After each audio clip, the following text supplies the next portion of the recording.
I believe that if Fury doesn't bring anything, if he brings less than 100%, he probably gets beat.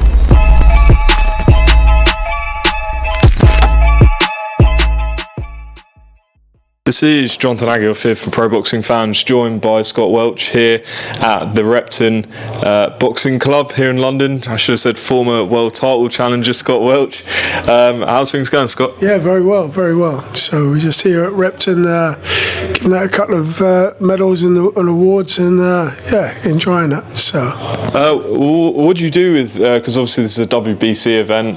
What's your role with the WBC? I've been the chairman since 2015, and we basically go around a few gyms. Mauricio's in town, so it made sense to come to a close one where he's staying, and Repton, which is close to me as well. We've got some great memories here, and I go back 30 odd years with Wendell, who's been part of the team here for many years. Yeah. So yeah. I mean, are you enjoying your role with the WBC, and how did it all start? It started, I mean, listen, I love the role with the WBC. I think the WBC is an incredible organisation, and they do great work across the world. I don't think there's anything quite like it, to be honest with you, but part of me, the role came around in 2007 after James Ibola was shot and killed. I'd been doing a little bit with the WBC, helping out here and there, and then they presented me with the WBC international belt that I fought James for. Unfortunately, I come second. He broke my jaw in the first round and then knocked me out in the second. But I got my revenge 18 months later. But that wasn't for the same belt. So the WBC international was gone. I never got a chance to fight for it again, and it was the coveted green and gold belt, the one that Ali and all the great fighters, Sugar Ray, and one of my greatest was Tyson, and that's the one that he first won. So it would have been a great thing to have won it, but to be presented it in honour of James's memory. And I swore from that day that I'd do good work every year, and on behalf of James and us doing the fight.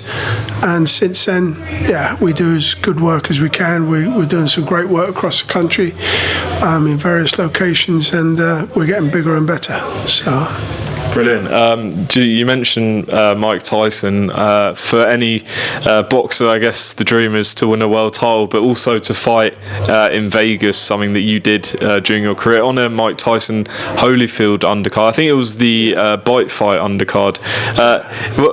No, it wasn't. It was the first one. Yeah, right. It was the first one. So I remember going into the pre-fight. Press conference, and I think there was something like 15 or 16 trainers all on the stage, and they interviewed every one of them, and every single one of them said Mike Tyson was going to kill him. And I think he'd had Holyfield had come off the bad fight with Bobby Ches. I think he'd beat Bruno for the WBC belt in the fight before, but everybody wrote Holyfield off, apart from his trainer. Can't think of his name, but his old trainer was the only guy who said that Holyfield would win. And I remember walking out thinking, he's crazy old guy, he's got no chance. I had the pleasure of going into the changing rooms before the fights, and I went in to see Mike. I couldn't really get too close to Mike. He had loads of people in there.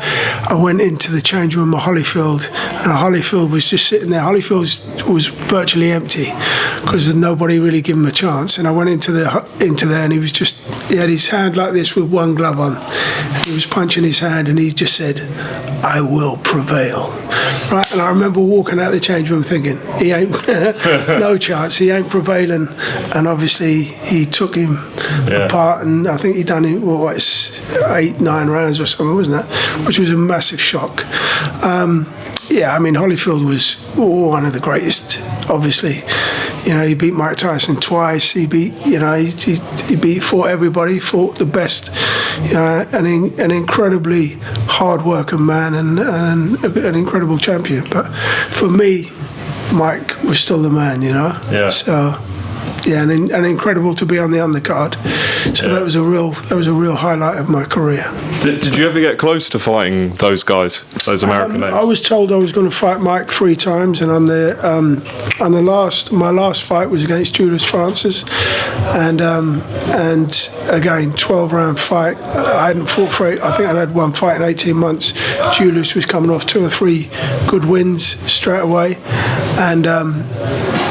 I think he beat Pelly Reed and he beat another couple of guys, so he was on a good run.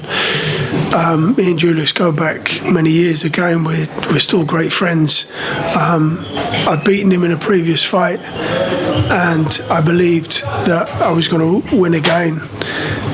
It went 12 rounds. My trainer had told me I was winning every round, which was a mistake, obviously. And when it got to the 12 rounds, I thought I'd won. My trainer told me I'd won. Julius came up to me in the corner, in the middle of the ring, gave me a big hug and said, "Hey, you lucky you got that." And he got it on a split decision. When I look back at it, do I believe that I won it? No, I don't. Because when you're fighting a champion, and he was the champion at the time, and I was the challenger, you have to rip them belts off that opponent. You don't win a close fight. And it was a close fight. It was closer than what I thought.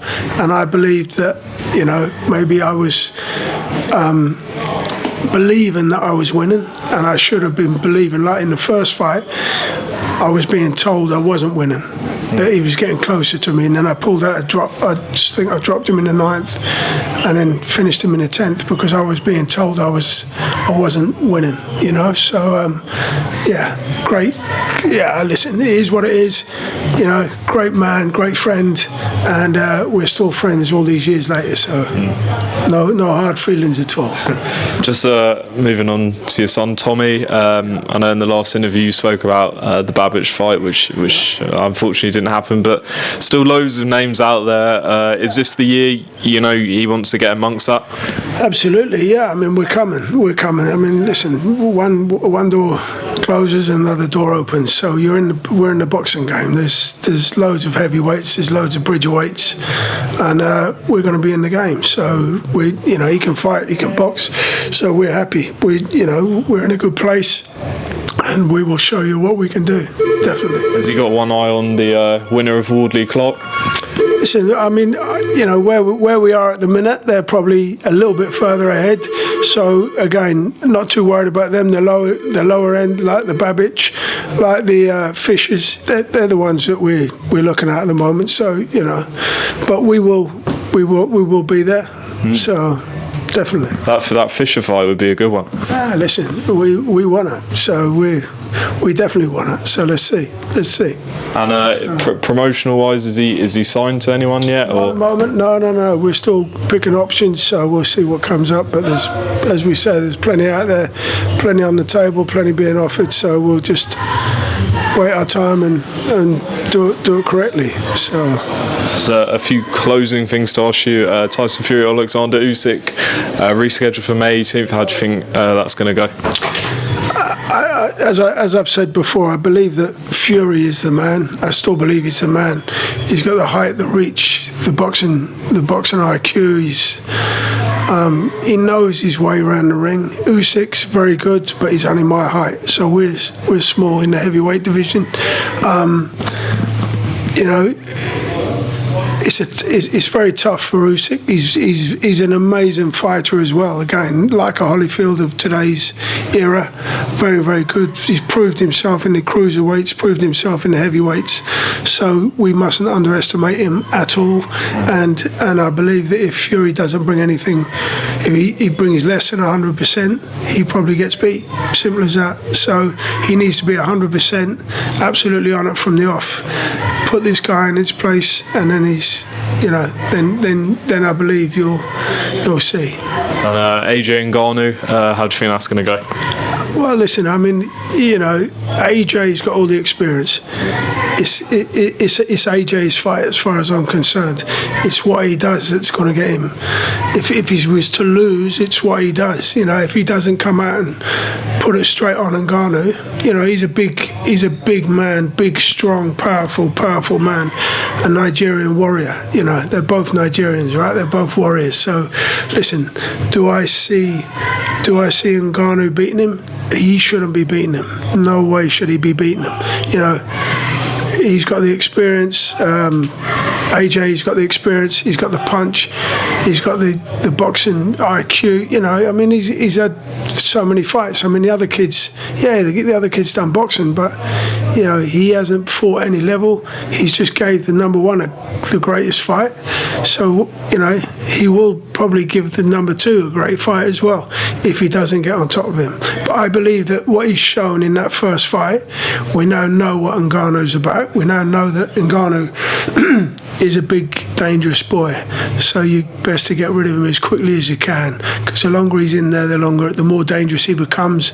And if you allow him to get on top in this fight, it could go terribly wrong. And a fight a lot of people think is 50-50 is Zhang versus Parker. How do you think that's going to go? Zhang's very similar to Joyce. He's a very, very strong, powerful man. He's kind of what you get. Again, a big, strong, slower guy, but he's in front of you and you can't get away from him. Parker's got his work to do. Great. Look what Parker did with Deontay. We didn't expect that. I think that's more to do with what Deontay did than what Parker did. But listen, very, very good fighter, Joseph Parker. And do I think he can beat Zhang? Listen, this is heavyweight boxing. Anything can happen, right? It's one punch. So don't write any of them off. And it's going to be explosive and it's going to be very exciting. So, last question, Scott. I remember once seeing Gloves Are Off from ages ago, where it was Fury and Joshua, and you had Frank, Bruno, Lennox, yourself, and I think Fury gave Joshua some advice back then. What do you remember from that? Because that's kind of no one probably thought that rivalry would be as big as it is. No, I think at the time, even I wasn't sure that. I think at the time Fury was coming off the two fights with John McDermott, so he hadn't really proven himself. And amazing career and amazing man to do and achieve what he's achieved. Incredible. Did we think it was going to happen then? I think we thought it was all about AJ, the golden boy coming through, and he did. He came through and he proved to everyone he was the real deal. Unfortunately, he got beat in further along in his career. He put that back right, and he's still there now. So listen. Heavyweight boxing. What can I say? It's a wonderful game. Anything can happen in this game, and 1 minute you're up, next minute you're down. Just got to ride with it. Somebody's not wrote off just because they get one defeat, But you have to come back and prove yourself again, and that's where I believe he has proved himself, but he needs to really prove himself in a big shootout probably, and then everyone will go, yeah, he's back. Was it all cool off camera between them back then, or was there any rivalry? Oh, it was very cool, very cool. Yeah, they're all friends, all of them. So it was a great bunch. Scott, appreciate your time here at Repton, and hopefully I'll catch up with you soon. Thank you very much.